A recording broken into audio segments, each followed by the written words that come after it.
അവന്റെ ജീവനേക്കാൾ വലുതായിരുന്നു അവന്റെ സ്വപ്നം. ഇപ്പൊ ഈ ഒരു വീഡിയോ നീ കണ്ടിട്ടുണ്ടോ? ഈ ഒരു സീന് ഇതെന്തോന്നടാ? ഇതെന്ന് വെച്ചാ അതൊരു കിളിയാട്ടോ. ആ കിളിയിൽ നീ നോക്കിട്ട് അതിന് എന്താ മിസ്സിങ്? ചിറകില്ല. ഒരു കിളിക്ക് ഏറ്റവും ആവശ്യം എന്തോ പറക്കണതല്ലേ. പക്ഷെ നമുക്ക് കാലില്ലാത്ത ഒരു മനുഷ്യന് ഓടണം എന്നറിയില്ല ഏറ്റവും വലിയ ആഗ്രഹം.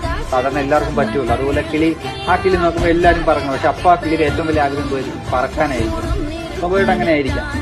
ഈ കിളിയുടെ ഏറ്റവും വലിയ ആഗ്രഹം പറക്കാനാണ്. പക്ഷെ ചിറകില്ല.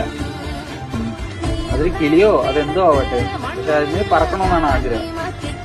അതുകൊണ്ട് അത് മരങ്ങളെല്ലാം ഇങ്ങനെ മലകളിൽ കരിച്ചു വെച്ച് അത് താഴോട്ട് വീഴുകയാണ്. അപ്പൊ അതിന് പറക്കുമ്പോൾ എന്താ നമ്മുടെ ലൈഫിൽ ഇങ്ങനെയല്ലേ പല സിറ്റുവേഷനിലും. അത് മരിക്കുകയാണത്, മരണത്തിലോട്ട് പോവാണത്. ആ കുഞ്ഞിന് താഴോട്ട് അറിയണ അതിന്റെ ജീവിതം സാക്രിഫൈസ് ചെയ്യേണ്ടി വന്നു അതിന്റെ ഡ്രീം അച്ചീവ് ചെയ്യാൻ. അത് മരണത്തിലൂടെ അതിന്റെ ആഗ്രഹം സാധിച്ചിരിക്കുകയാണ്. അത് തിരിച്ചുകൊണ്ട് മരിക്കുകയാണ്. അതാണ് ഏറ്റവും വലിയത്.